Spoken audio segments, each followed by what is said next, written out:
Well, my spirits were lifted last night when I heard that 219 Cuban health workers had landed in our country.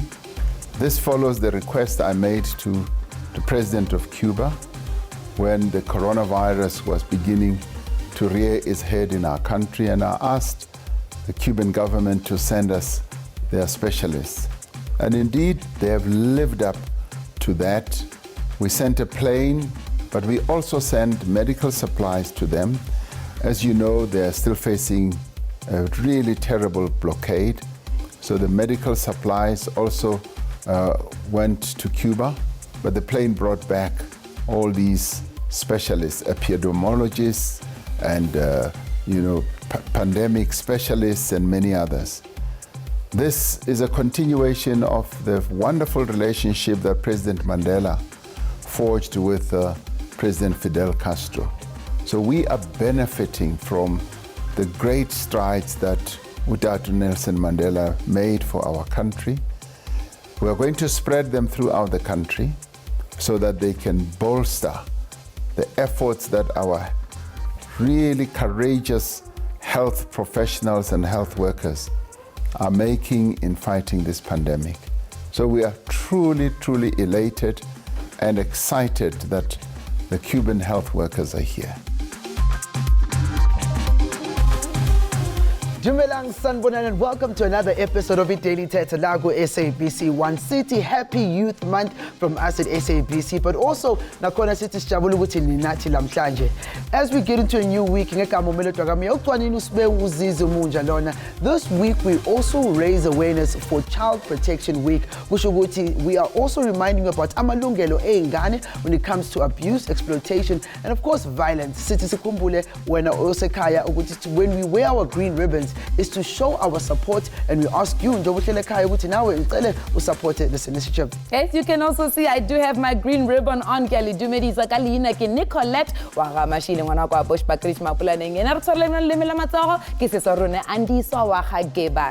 now, of course, the president has already mentioned that the Mandela and Fidel Castro collaboration sees many of our South African students bypassing like Cuba to go and study Robadingaka. Now, a report by IOL says that it costs us 331,000 annually for making sure these children do get the necessary education that they want in Cuba. But here's something quite shocking. It would mean that it costs the taxpayer double what it would cost if Meriba trainer more South Africa. Kamongwaga wa 2018, 1,951 of our students by Lebaya go Cuba to go and study to become doctors, and only 651 abona bahona go graduate, and 712 by Lebatla more South Africa again to come and graduate. So, kya go botisa le khone gore na do you believe what the government of South Africa, perhaps maybe, they believe the medical degree at Cuba is maybe perhaps a little bit more superior than the one in South Africa? And Nicolette, I mean, just in the month of April, over 200 doctors that landed in South Africa, of course, as the president has said. And we're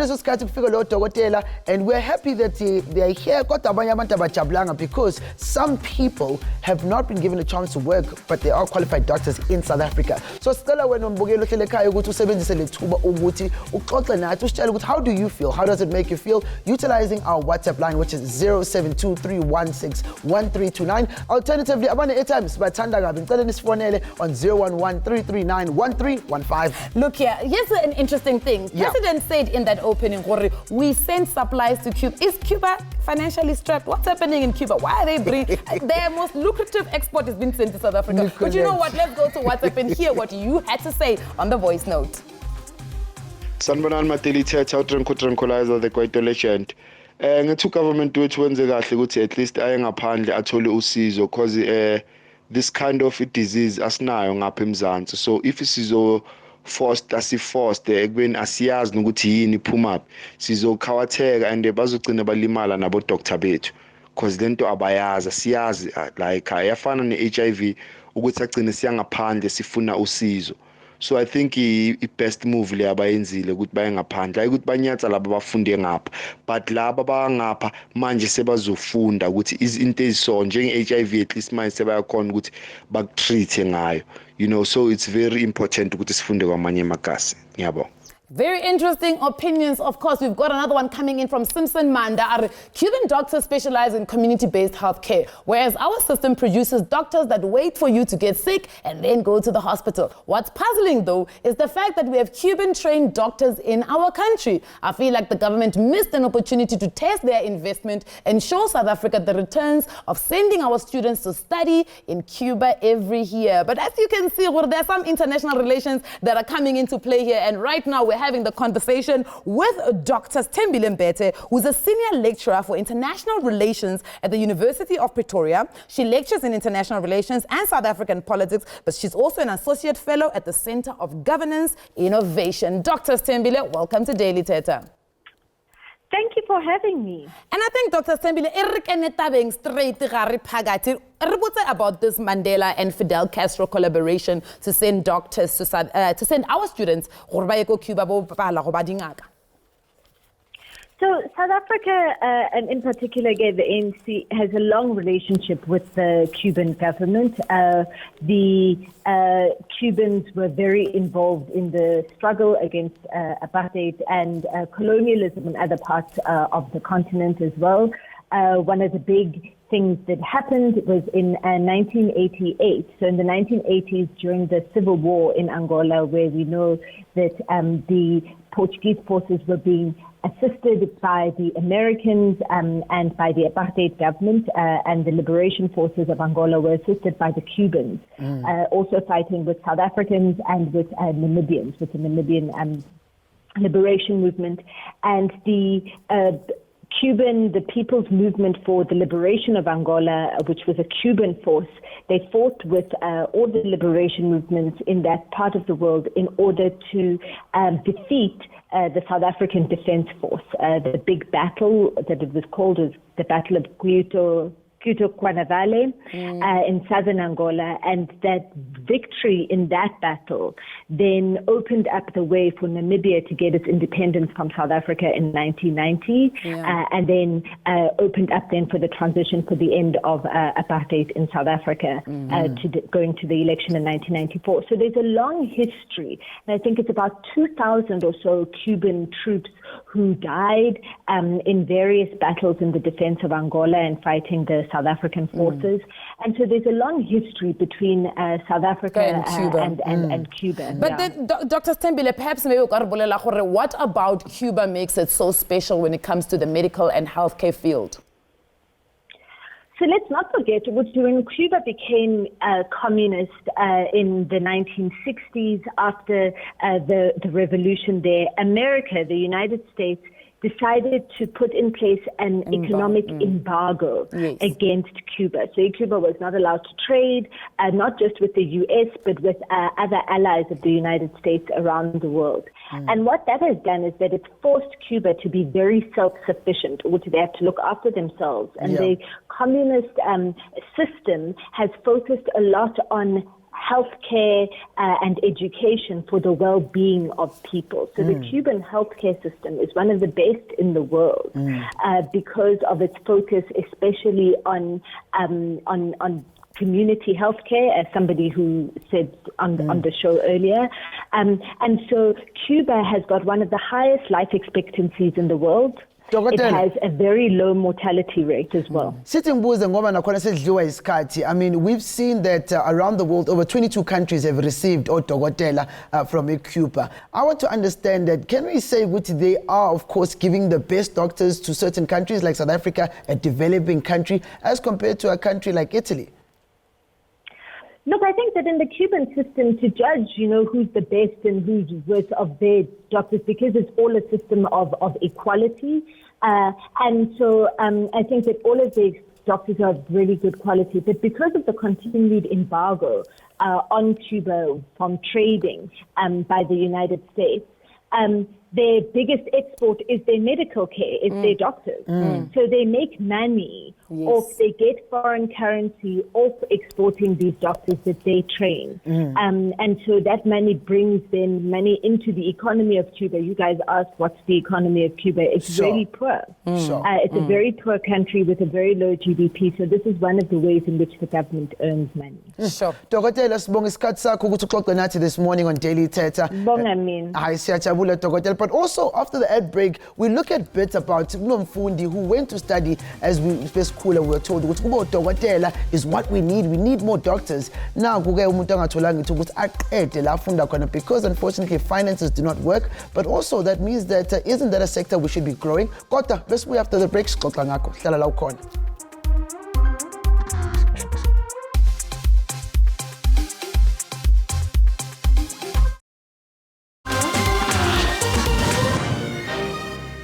Welcome back to Daily Thetha about the Cuban effect on the medical field across the world, but specifically more South Africa. Now we know South Africa has 8 registers which produces over 1,600 doctors every single year in South Africa. So of course it makes sense for some of our young students buy overseas to go and study But what happens when they come back to South Africa and still face challenges in terms of finding some sort of employment? We speak to Dr. Mhlenge, who is a medical doctor and is graduated from Tambov State University, Russia, and he came back last year in September, but is still currently unemployed. Let's go straight to Dr. Mhlenge. Dr. Mhlenge, welcome to Daily Thetha. Hello, Njani. Dr. Mhlenge, you graduated from Russia. Tell us what the experience has been for you to study in Russia and also graduate. When I personally, if I can tell you, going to Russia is one of the best things to happen in Bileniam. For especially going to Bandu, so to get a chance to go to interact and to get to feed off England, it was one of the best things there in Bileniam. But why, sorry, man, why Russia and not Cuba? Cuba is supposed to be known for where it's the best. Why when I go Russia? No, at the time when I just finished my school, it was the opportunity that was available, and it was still a new thing. It was also government funded, so it was just an opportunity that came, and God willingly, it just happened, and I was just there at the right time, at the right place, and I took it. And I mean, just to be a doctor, proud. But when you didn't just do it here, you did it internationally. How did they receive you? Was there a big hoo-ha? If I'm being honest with you, my parents are very proud. It was a very positive thing to do. I feel good and I feel I did that. And yeah. And doing so, did you already know did you have plans for you to get back and start your life now as a medical doctor? If I can be honest with you, the thing is I am the first person to graduate from Mirage under my program. Sure. So I knew when I come back, things will not be perfect, but it's a trial and error thing. So it's not like a known program in Cuba. There's already like a format and everything in place. I knew there'll be this and that, but everything Bank Caesar and government is backing. Yeah, okay, the right thing like, but Bank Caesar good young kinto. You be right. HPC say ngiyakhuluma nabo, so yonke into izakahle. So why ungathola umsebenzi? No, what happened was I'm Panama board exam, and then this year I think around I don't know when, but due to coronavirus, some board exams were pushed back. So in Germany, we were waiting for HPC to get back at us, and I think it was in 19 June, where we go from here. So, when you heard about Dokotela, who of course have the experience in the sense about South Africa, but when they were registered very quickly, that time when how did it make you feel? If I'm being honest with you, I feel as if the government did the right thing, because Cubans are experienced with everything going on right now, because they've been through it prior to us. In the government can still come to us and but need to vote Cubans because one day kumele babuyele ezweni labo ngithi. But So you need to validate the Dr. Mhlongo, ke nagana gore if the government can make plans for the Cuban doctors ba register within 3 days, surely they can make a plan gore le wena di board exams tsa gago right now, because we've got a need for doctors. We can't afford to have doctors sitting at home who are not employed. No, that is true, and in thing I believe I would be late. The government will do something, so that I feel as if 2 brains are better than 1. So with that said, njengamanje sasina lithuba lokuthi thina sikhona ukuthi sisebenzisane nabo abantu labo khamba, so wazi ukuthi sifunde nakubo futhi yabo ukuthi mhla behamba siyazi ukuthi. Kodwa Dr. Mhlongo, ake sikhulume kancane mfowethu. Ibuke kanje labo dokotela bazayo icorona iqeda ukufika, we are all new to it. Yes, mhlambe ba delay with a pandemic in different ways, kodwa in this case icorona yintsha. Ngithemba ukuthi nawe ngale ifundo zakho zenzile you'd be able to apply yourself.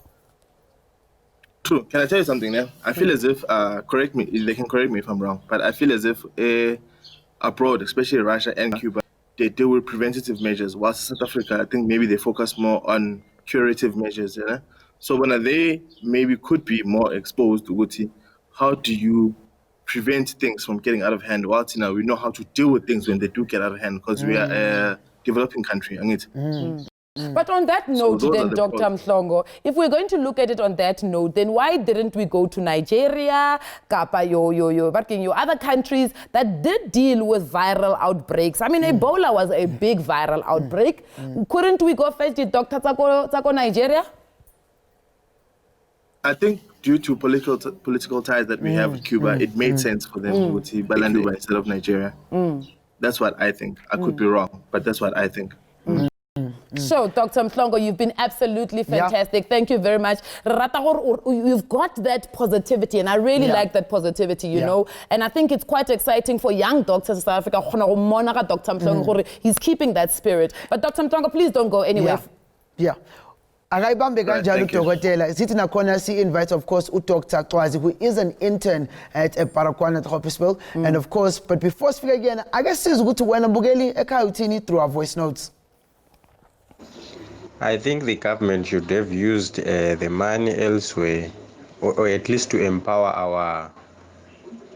our young doctors, because at the moment it's like we are undermining their knowledge. Yes, of course we need experience, but we should empower them. Who is going to empower them if we are still hiring or importing the knowledge from other countries, whilst we do have our indigenous doctors here in the country? So I think the government should have tried to empower, maybe taken some money to invest much in the young doctors in the country. Young doctors in the country, lapha voice notes. Not Dr. Valencia Cwazi, who is a medical intern at the moment at Baragwana Hospital, and she joins us online. Siswami, welcome to Daily Thetha. Thank you very much. Dokotela, good morning. Siyabonga isikhathi sakho Dokotela. Sithi sesingena endabeni indaba iyashisa. We want to understand what has been your experience being a young doctor like South Africa at the moment. Well, I should share with the country that during this time of the COVID pandemic, it hasn't been easy. It is scary, but there's something that I always tell myself, that if God called me for this profession, knowing what would happen in 2020, then I will serve my country with pride. I will not be afraid. So we do have challenges at work, like the lack of resources. I believe it begins with the lack of monetary resources, which then results in the lack of pre-exposure prophylaxis kit, which is what we have to wear when we're dealing with each and every patient who comes presenting with the respiratory symptoms that are suggestive of the COVID. Of course, not forgetting all the other respiratory diseases that have been known for years that we need to exclude, but all the time that patients present with symptoms that are suggestive of COVID, the respiratory symptoms, we have to test them. I personally have been working in pediatrics department, in POPD's pediatric outpatient department, for the last month with my registrar, where every child that comes in coughing or with a runny nose or with respiratory distress, that child needs to be tested for COVID. Now, let's come to the PEP issue. You find that there's only 2 kids for the whole day. I started working at 8 up until 4 p.m. in the evening. So you find that there's only 2 kids. If I'm wearing that kid at 8, that child comes presenting in the morning at 8. And I need to Dr. test that Kwazi, child. Because when we started the show, and perhaps maybe Dr. Mhlongo, you can listen in also here. When we started the show, our president, when we sent the aeroplane to Cuba, we sent them with medical supplies. Yeah. Now, how is it that we are sending medical supplies to Cuba, but South Africa seems to have a medical supplies issue? Of course, we don't know the list of what they sent. And as far as this is politically also with this thing now. The medical supplies. But how does it make you feel as somebody who's saying, I'm struggling with supplies on a daily basis? Well, let me be honest.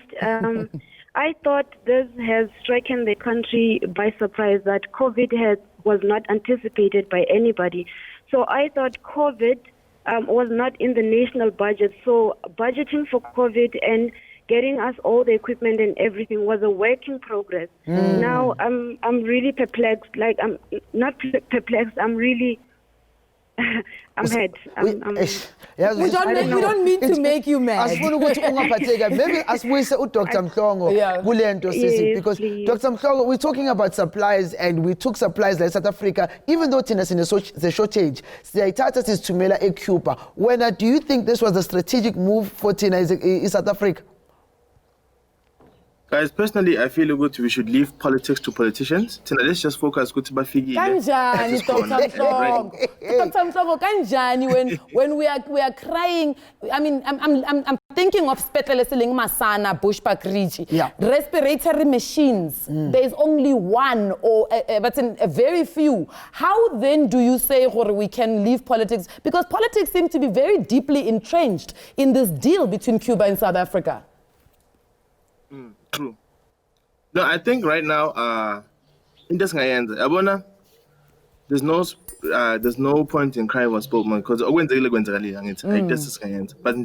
feel as much as the government can still do something. And if anything, we are actually pleading, can they please give us a platform because we left our country, we went to study abroad, so we can come back, be of use, you understand? So it's pointless with my Makaya, and we are wasting qualified, professionally trained resources. You understand? Sure. Yeah, well, so if anything, I'm a very optimistic person, and anything I tell the government, just give us a chance. Sure. You understand? Dr. Mhlongo, and we are capable. I know ukhulumile bhuti wami sithi sibonge isikhathi sakho nawe la ku-Daily Thetha nakhona kumbukeli sithi from Russia we are going to Cuba besibuya after the ad break so khuluma nodokotela naye uthola ithuba ukuthi afunde khona abuye ekhaya kodwa we'll do this after the break.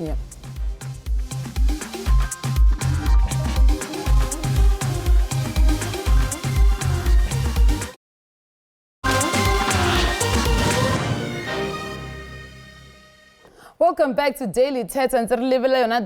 With Cuban doctors who have landed in South Africa and they're being deployed in various provinces across the country. COVID-19. But what about the doctors that we did send to Cuba and they have studied, they have graduated? Just before the ad break, Dr. Valencia Kwazi, who is also a medical intern, and she did study in Cuba. But also right now we'd like to introduce into our show Dr. Thabang Magale, who's a medical graduate who got his qualification also in Cuba. Dr. Thabang, welcome to Daily Thetha.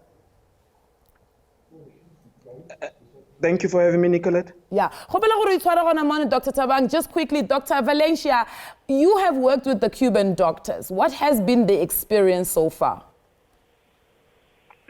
Well, I must be honest, the Cuban doctors have not arrived in Crisani Paraguanat Hospital. The staff that we have here has been managing so far. So I believe they were sent to provinces and hospitals that were in need or in shortage of doctors. I'm not sure. But in Paraguanat Hospital, they have not arrived. We have been working with our South African trained doctors and, of course, the likes of us who Dr. Valencia, Cuban. If when, mama? I'm from Stekspruit in the Eastern Cape, Ndofela village. Send back to Ndofela village, but it's more for at least three years. Because I can read here the Cuban doctors generally have to do their community service in their station in the rural areas. Would it be something that you are open to? Yes, of course. We are very willing to go back and serve our people. You understand? Yeah. We understand that there is a lack of resources back in the rural areas, but those are the things that we can't run away from. Those are the things that we need to go back and help with, you understand? Sometimes if the government is not responding, we have to come up with projects that can assist our people. So we are willing to go back to the communities. Nice. Interesting. Dr. Tabang, as we bring into the conversation, let's find out, when you were studying at Cuba, I was telling you, what did you get in terms of the environment, labo kona usafunda? Okay. What's about when we obviously applied to study, apply scholarship, the most important factor influence application was that we wanted to be doctors, right? Yeah. Because we have realized there's a shortage more country in and there's the medical schools So now going into Cuba study medicine, or refill medicine, and addition the qualities of a doctor, of a revolutionary doctor to be correct. Meaning, for instance, being able to work under pressure. Okay, all doctors are able to work under pressure, but we were given another point of view. Medicine, most people have graduated or have studied go a capitalistic country won't be able to possess qualities like, for instance, like I was telling you the other time. Through our studies in Cuba, it's very easy for a professor to come into your room and actually teach you anatomy and bring bones to teach you. So the intention, Wako Cuba, is to make sure that you learn and you understand whatever that you're being taught, as opposed to other countries where, student exclusion is very famous. Dr. Tabak, those other countries, like South Africa also, what include those other countries. Because I want to understand, how come, since we've had this collaboration, the Mandela and Fidel Castro collaboration, have we learned anything from Cuba that we can come and do in South Africa? Yeah. It's costing taxpayer $331,000 annually. It can cost us half of that money. You want to tell me what syllabus are copying and syllabus something? Okay, the thing is, medicine globally right? Yeah. TB go China ki TB, go Russia ki TB. Treatment right? Now, the difference the countries, the type of healthcare SABC swang. So if you look at Cuba, SABC are mostly primary healthcare and preventative medicine, right? It's primary the prevention of diseases. Whereas if you come to South Africa, we use curative. So we go receiving patients. Whereas in Cuba, doctors and student doctors and nurses go batung, babatli symptoms. Like for instance, there's something called pesticide. Prevent COVID. Let me finish this. Nicolette. Yes. You know the reason why Basa Khona who prevent the COVID was because of the 3 Italians who flew into Cuba got COVID. That's how it managed to spread. But if the borders were closed and trades were closed, there wouldn't have been any case reported in Cuba. Interesting. In Cuba, abantu younger doctors to start operating, getting their hands dirty. In South Africa, people have this thing with I want a more experienced doctor. Yeah. How does that come into play with a situation as you on a mind with about Cuba? Okay, Poto, I feel like Poto how mostly apply for but different because but preference for but then the writers are one but now medical practice each and every citizen only right to healthcare. So when as a medical practitioner you are going to offer healthcare to Motu. Unless if Motu I harder, then you can give them space. So you're not going to forcefully impose help on someone who's not willing to accept it. It's everyone's choice. So it has nothing to do with age or where you've been trained, but perspective about towards the medical professionals. Tabang, we had an interesting social media earlier on. Why are we not putting the doctors that were trained in Cuba to the test right now? Because why are we bringing in doctors from Cuba if we do have doctors that were trained to go Cuba? Nicolette, ushebe something eso because whatever na shortage yang high ya doctor. Yeah. But we've got doctors that are unemployed. Well, I don't want to talk about that because I don't know. Okay. We're telling you, Tabang, I'm telling you we've got doctors that are unemployed. You know, Nicolette, yes, Dr. Tabang, and Dr. Valencia, as a doctor who's working with Yeah. So yeah, you can answer the question about why they're not putting you guys who were trained in Cuba to the test. Okay, that shortage yari doctor Ellington, right? And each and every doctor Ellington, not only doctor, mind you, also pharmacists, also all medical health professionals telling thing they are too COVID-19. A lot of dentists are doing screening people for COVID-19. So it has nothing to do with doctors yet, but the professionals are health care. So now, if just to answer question next, I answer why were Cuban. Why I believe the Cubans were brought to South Africa to help, right? Number one, Cuba is mostly attacked by hurricanes and other natural disasters. So that means there's crisis preparedness and crisis management strong for Cuba that is able to deal with post happenings, crisis. For instance, the healthcare system of Cuba after the hurricanes usually had to be affected because they already have crisis management plans in place to be able to counteract whatever might come. Dr. Makale, before Svala and we go to a quick ad break, I guess we say Dr. Kwazi. Dr. Kwazi says Vala Spuza when. Do you feel do you feel like they're grooming you to deal with COVID-19 in the next 2 years if need be? Yes, I believe that they trust me at work where I'm working because Cuba prepared me and South Africa prepared me. Nice. I was trained in 2 countries.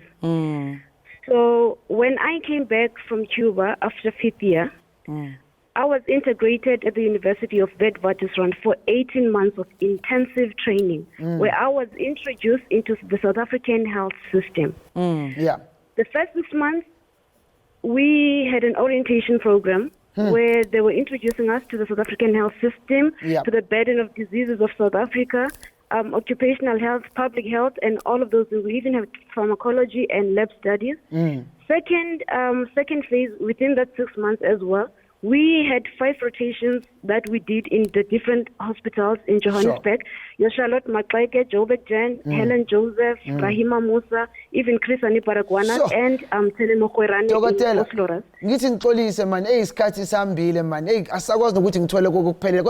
Thank you to Dr. Kwazi and thank you, of course, to Dr. Makale for coming in and chatting to us like with Daily Thetha. Since we are from the ad break, we are going to be speaking to Dr. Human, who gets to share with you the private sector was not consulted. He feels ukuthi azange baxoxe nabo kodwa hlala nathi siyabuya.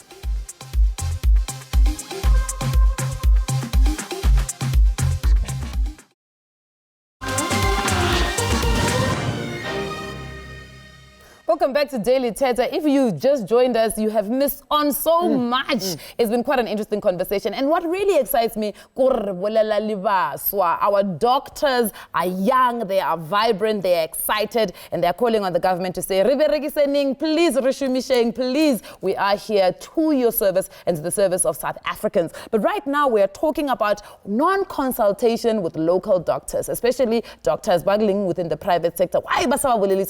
We are bringing Cuban doctors in South Africa, and we are joined by Dr. Human, who's an orthopedic surgeon, and he talks about how the Department of Health did not consult them when they made the call said these Cuban doctors into South Africa. But also having the conversation is the spokesperson in the MEC of Gauteng Department of Health, Kwara Kekana, but welcome to Daily Thetha to the both of you.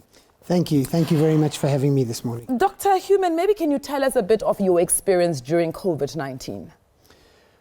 Where to start? The Medical Association's been involved in this since about the middle of January. So I think it started for us and for a lot of people in the logistics of medicine a lot earlier than it started for most South Africans. Yeah.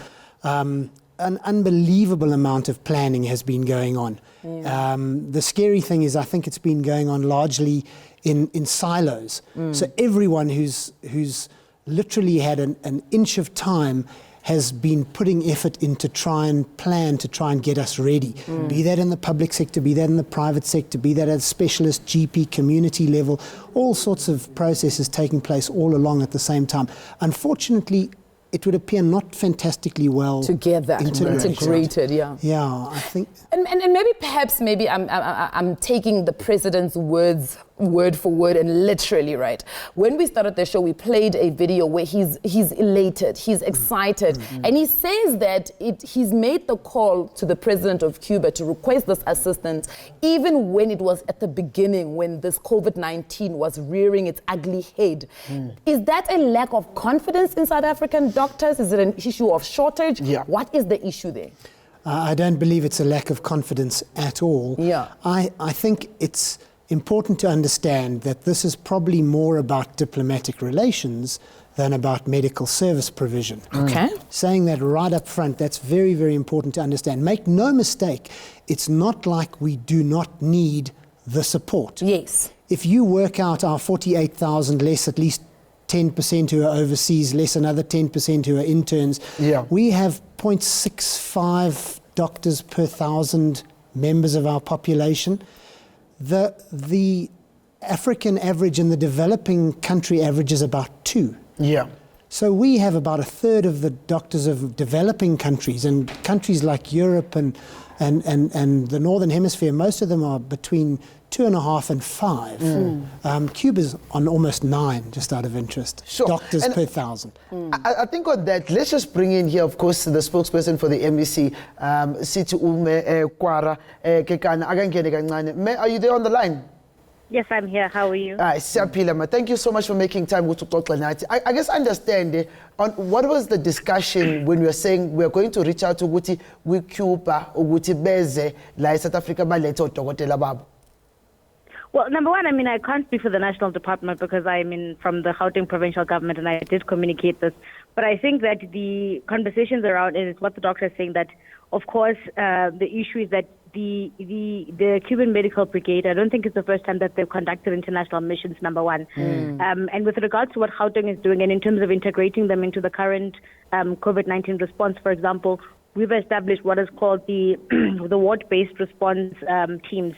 So basically this includes multi-sectoral and multidisciplinary teams that are involved in the COVID-19 response teams on the ground in our wards. So this would include family practitioners, epidemiologists. This will also include our community health workers as well. This would also involve, different organizations as well, faith-based organizations, because beyond this is a model that we also hope to use as part of the rollout of the national health insurance. This also includes, organizations in communities that are already doing work, and this extends beyond just the provision of healthcare services. Again, this involves, for example, community policing forums, so that and this is again, an attempt to also reconfigure, if you will, the service delivery models in our wards. So it's a holistic approach. And perhaps maybe Rubutise here, when the Gauteng Department of Health was being consulted, did you guys get the feeling it is because we need the medical services that are coming from Dr. Sako Cuba, Kappa, it is a diplomatic relation exercise? So, the one thing is that like I'm saying, that it's not the first time we've seen, the Cuban medical brigades conducting a number of international missions. Yes. And I think some of the recent international missions that we've seen the Cuban medical brigade embark on would be, dealing with the Ebola outbreak on the African continent. But I think the most important thing is to note is that these are specialists. that have come into and that are part of that we've integrated into our health systems on the ground, particularly as the Gauteng provincial government. And I think the same would be the same in other provinces. We have about 28 of the medical brigades, and we've plugged them into the various districts. So I think again the doctor is correct that beyond perhaps just the diplomatic argument that's being made, but additionally there is a concession that there is help that we do need from a specialist perspective, and this is not to say that those specialties don't exist in South Africa. Maybe let's just ask. Partnered up with family medicines and family practitioners and epidemiologists in South Africa. To ask you, Dr. Human, do we have a shortage when it comes to specialists? Do we have a problem in growing those numbers at the moment? I think, as you heard, we've got a global shortage of doctors. I think when it comes to South African specific scenarios, there cannot possibly be anyone better catered to deal with them than people who've grown up and trained in our scenario. They have been taught exactly what to expect from our specific disease burden, TB, HIV, all the kind of things that we deal with. Then, of course, the linguistic problems, we mentioned that earlier on. So make no mistake, it's not that I think there are two sides to the story. I think that some doctors are very upset because they felt that they were not approached and not included.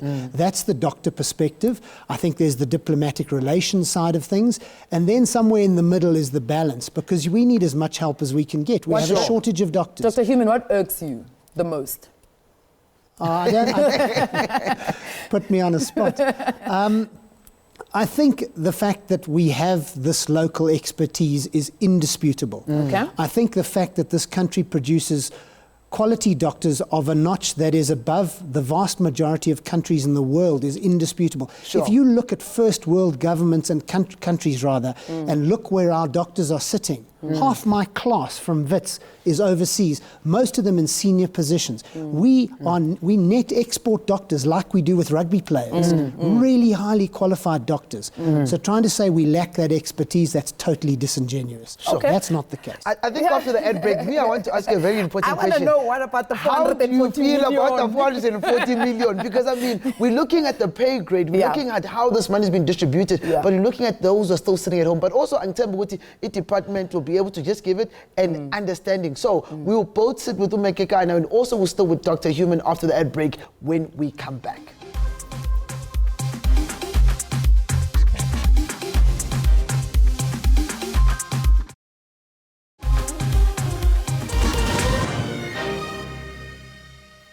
Welcome back to Daily Thetha. Diplomatic relations, or are we really in need of the medical services, especially the specialities in South Africa? These Cuban doctors are fitting in South Africa. Do we really need them, and could we have spent that money a little bit better? We're still joined on the couch by Dr. Human, who says, you know what, Rona, as the private sector, we feel like we're not consulted, but you know what, it's a done deal. They've arrived. The flight has landed. There's nothing we can do right now. It is for us to find the best way to work with them. But also we do have the spokesperson of the MEC of Gauteng Department of Health, who's also joining us to be able to give us a bit of a perspective from a provincial level. Dr. Human, I mean, we had a conversation now with you when the cameras were off. We spoke a little bit about that money, you know, and some of the concerns is that where did the money come from? But how would you have wanted that money to have been spent? If someone gave me 450 million rand to provide for COVID healthcare, I probably would want it to go out to the community, to the areas where they are being hit. That are being hit the hardest. And I'd wanted to try and broker some sort of partnership. At the moment, and don't make no mistake, this is happening. It's just been incredibly slow, the way it's happening. But at the moment, we're only really factoring on using 2/3 of our healthcare system, and we're leaving 1/3 behind. And there are interactions and there are incredible amounts of effort trying to partner these two things together. And I think it's because our two systems are quite disparate and they don't talk to each other that much. But partnering the systems, investing some capital in getting that building that bridge would probably have paid better dividends. And maybe perhaps squeeze in a quick question here. We've been criticized, obviously, by Mike Pompeo, US State Secretary, to say that we all know that Cuba doesn't pay the full salary to the doctor. So we're actually exploiting these exported doctors. How do you feel about that? Again, this is a diplomatic relations exercise, not a service provision exercise. Yeah. There's been lots of talk about how these doctors, what the conditions they experience in the countries that they come to. Hopefully they won't be experiencing those conditions in our country, but some of the places they've gone to have been diabolical. Just Google it and you'll see. And when you also hope, Doctor, that they're giving us their full hearts, you know, when they come into our country, of course. Maybe let's bring in Umeke at this point. What has been the strategy in terms of deploying odokotela across Gauteng at this point? So, like I said earlier, the current process that the Cuban doctors are involved in now, I think it's a lot of orientation, just in terms of, you know, what our districts looks like. Yeah. And I think the doctor made an excellent point with regards to, you know, the way in which our doctors are trained. And it's correct to say that we produce some of the best doctors in the world. I mean, if you look at the fact that, you know, Bara, for example, as a training platform, you see many doctors from different countries, Germany, Norway, you name it, that train at Bara with regards to the emergency, for example, departments and the trauma units there, just to get a sense of the capacity, the expertise, and just, you know, really just, you know, learn from what we do as a country. But what we are doing currently with the Cuban doctors is an integration into our district health services. So they've been deployed across our 5 districts. That would be the West Rand, Ekurhuleni, Stitibeng, Tshwane and Johannesburg, and integrating them into those ward-based teams that I discussed earlier. The integration that you guys are doing, does it include language? Because there's a big language issue that we can't run away from. So one of the things is that the competence in terms of the English language is quite fair. So they speak fairly good English, and so they're able to not easily, but fairly integrate into the district health services teams. Before sesivala sithi nakhona sibonge isikhathi sakho, have we found a way to integrate abantu abasha odokotela abasebancane into the system and for them to see learn a bit of even from the Cuban doctors? Say it again, sorry? Have we found a way to integrate odokotela abasebancane ukuthi bakwazi ukuthi basebenze with these internationals and I guess put them part of the long plan? Of course. I mean, so one of the things that we've been doing since the start of the COVID-19 pandemic is to also recruit, different cohorts and categories of health workers. This includes environmental health practitioners. This includes also, nurses and other categories of people that are also deployed in our various districts as well. One of the most important things, of course, is also that we've upskilled our community health workers. Those of you are familiar with the work that CHWs do, it's quite an integral part of the health system. Essentially, I mean, they really do wonderful work, and they form part of that ward-based response team. So obviously working with the Cuban doctors, but not just them, and I think that the ideas about a multidisciplinary and multi-sectoral approach and response, and so there are different groups of people that are involved, both South African and non-South Africans, both doctors, nurses, you name it, that different people are learning from each other. Mekagana, thank you very much for Nakakakura Leboka and to really clarify some of those issues. I think it's a better understanding now we know where they're being integrated into the South African healthcare system right now, especially co-province in Gauteng. As they're assisting with the young ones. Dr. Human, as we wrap up the show, how are we integrating now the Cuban doctors into things like the private sector in South Africa as we're dealing with these times? Okay, I don't think there's been any communication with the private sector and the Cuban doctors. They're completely separate sort of issues. It's how to bring everyone into one team effort. That's where we should be focusing our. I think part of the problem is I'm learning things as the chair of the Gauteng branch of the Medical Association from our MEC spokesperson now, live on television. Are you learning new things right now? And this is the power of Daily Thetha. That speaks to a lack of information exchange between the two sectors, which is a big problem, I think. I think a huge amount's going on in the state sector that we're not aware of in the private sector and vice versa. And SAMA, of course, represents both sectors, so we have information from both, but even the Medical Association is not privy to a lot of what's going on behind the scenes. So are you guys just not getting through to government to be able to ask for those consultations? Yes. in one word. Doctor, what is the way forward?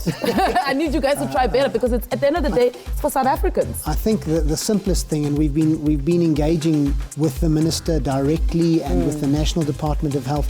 I think the one thing that's missing is representation of doctor representative organizations on the provincial COVID command councils. Sure. You know, so there are 2 or 3 organizations that represent most of the doctors in the country, but they're not represented on the COVID command council.